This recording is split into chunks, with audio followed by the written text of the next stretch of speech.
What is up, guys? It's Danof here. Back at oh god, it smells like a lot of there's a lot of horse shit here, Walter. I'm sorry you have to smell this. I didn't know about all this horse shit, man. I'm sorry. How would I know? Oh my god. Okay, I cannot stop my video here. We're gonna have to jump to another point in time when I started it, because it's too much shit. I gotta focus on dodging shit. So jump in the future now. What is up, guys? It's Danof here, back at it again with a brand new video. Today we are in the city because Walter, he wanted to see the city, you know. Usually I don't ride here, but Walter wanted to see it, so we're here, Walter. You are welcome. We're gonna talk about how to avoid a ticket. And I never got a ticket in 4 years. Maybe I jinxed myself now, but I never got it in 4 years. So I feel like I need to tell you all about my secret ways of never getting a ticket. So let's just jump right into it, shall we, boys? So tip number 1 is to use what I like to call a shield. And no, I don't mean like that. I don't mean like that. I don't know. Maybe that would work. I don't know. I haven't tried it. It could work. What I mean is get a car and use him as a scapegoat and get him arrested instead of you. It's very smart. It's very smart. So how you do it, you can do it in the city, you can do it on the highway, you can do it wherever you want except a bedroom. Am I right? Yeah, my jokes are going very downhill. So what you do is, if you're going on the highway, you find a car going as fast as you want to go, and you stay around 5 seconds behind them, matching their speed, meaning that if the popo is around the corner, they will see him and be like, whoop, whoop, whoop, stop that man. And then you will see him get arrested and you can slow down. And then you can laugh if you're about that lifestyle. I'm not about the laughing lifestyle. I'm more about the throwing eggs lifestyle, but each their own. So using a shield actually is a very common way of avoiding speeding safely, we could call it. The most normal way is, let's pretend this is a highway and these are the 2 lanes. You would want the car to be in that lane because that's the fast lane. That's where the cops would look. So if you stay in this one matching his speed, they would see him, stop him, and you could slow down, and you were in the slow lane, so why would you even speed? So yeah. So that's the one I use the most. That's the one you're gonna use regularly. So a second one is scouting. And what I mean with scouting is not that you should go in the bushes and the forest with binoculars and check if there's cops. But if you find a fun road, like let's say okay, this would be a really bad road because I'm in the city.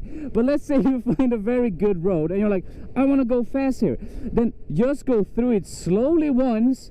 Check for 5-0. That's cops in gangster lingo. And if you see any, well, maybe don't go there.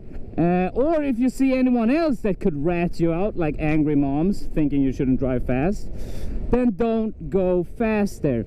You know, this one sounds really basic, that you just should check first. But me and Walter here have noticed that a lot of people miss out on that. They don't do it. People find a fun road and they go fast immediately. And even if there weren't cops there, you shouldn't do that. You should always recon first. Oh shit, scouting. I mean scouting. I called it scouting, not recon. As always, scout the area first. See if you can see any cocoa cops. And if there are any cocoa cops, then go fast with caution. Or go super fast so they can't catch you. Either way, it's up to you. I see forward to the results. Another tip is how you park. Now, for example, this guy is on the sidewalk. If that's legal in your country, go right ahead, park on the sidewalk. That's the best way to park and not get a ticket. But life isn't always that easy now, is it? If you live in Sweden, or if you live in a lot of states in the US, I think, parking on the side of the sidewalk parking on the side of the sidewalk is very much illegal. And if they see you do that, they will give you a ticket immediately because that is strictly illegal. They have all the right to give you a ticket. However, if you're in a little bit of a gray zone, most of the time they won't bother because it's too annoying to give you a ticket. I'm not joking. So let's say that you find a place where cars park, and at the very front, it looks maybe like that. You see a little curve like that, and you squeeze your bike into that curve. I mean, yeah, I don't think you should park there, but technically you're allowed to park there, and no car would fit there, and I don't know, you know, blah blah blah blah. It gets very complicated until that point where most people just wouldn't bother, because why the fuck would you? There's a guy standing where a car can't fit on a car parking lot. I don't care. But if you're on the sidewalk, they know that you fucked up, and they would give you a ticket most of the times because they actually have the right to. Another one is checking the date. I mean, this one is genius, all right? If you're like me and you sometimes want to speed in places where you're not allowed to speed, not saying that I do that, me and Walter are not admitting anything. Anyway, if you're like me and you like that kind of thing, check the date, because yesterday, I think, was Pride here in Sweden. I don't know if it's the same date, and okay. So most of the cops were in the city, you know, patrolling the city, patrolling the area. That's the area of heat. Meaning, if you stay right outside that area, there's not a lot of cops. Not a lot of cops would care to go on. Come on, man, I was cruising so nice. Not a lot of cops would actually care about going out on those roads where they know they will just catch speeders when there's the possibility of freaking assault happening just a block away.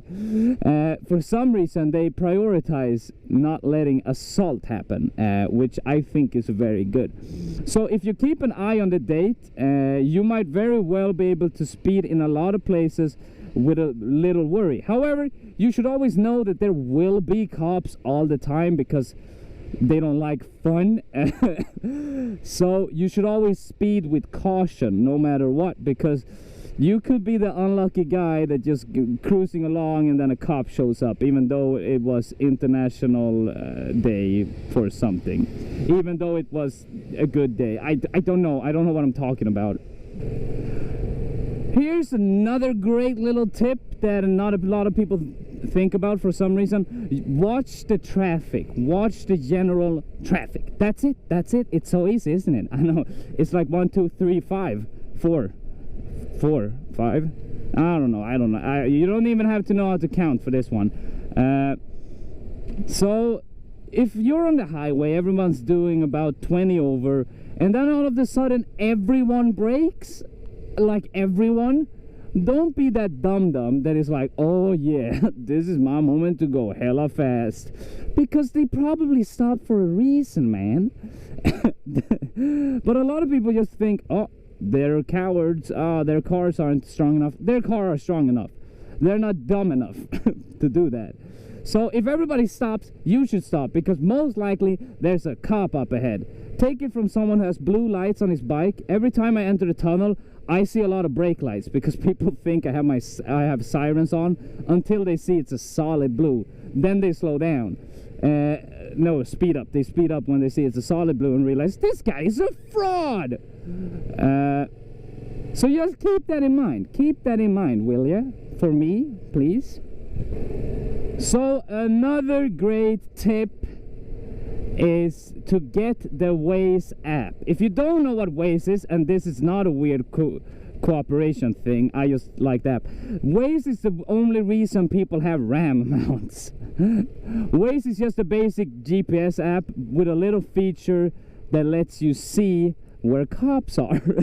That's it. But it's very smart. Of course, it's not 100% accurate. It never is. But having that little heads up could mean the difference between getting a ticket and looking hella fresh.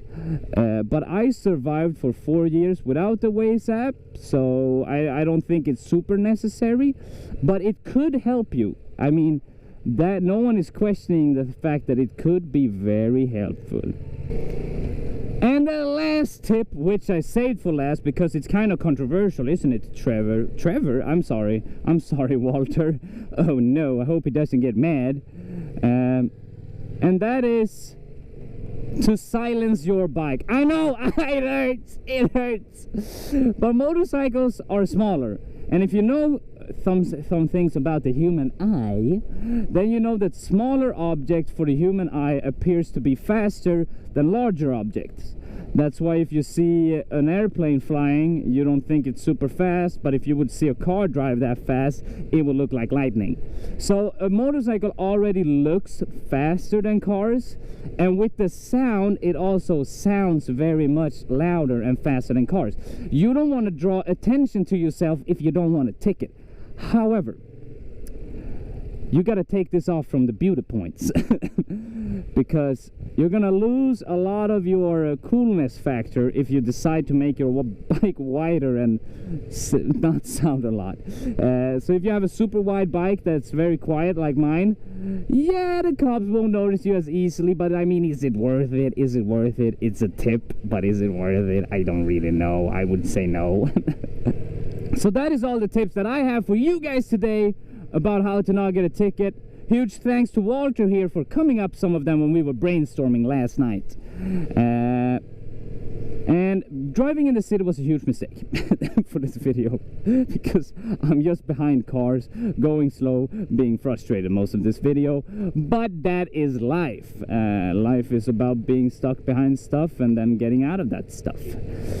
That was very inspirational. I hope you enjoyed this video, and I'll see you in the next one. The next one will be about, I don't know.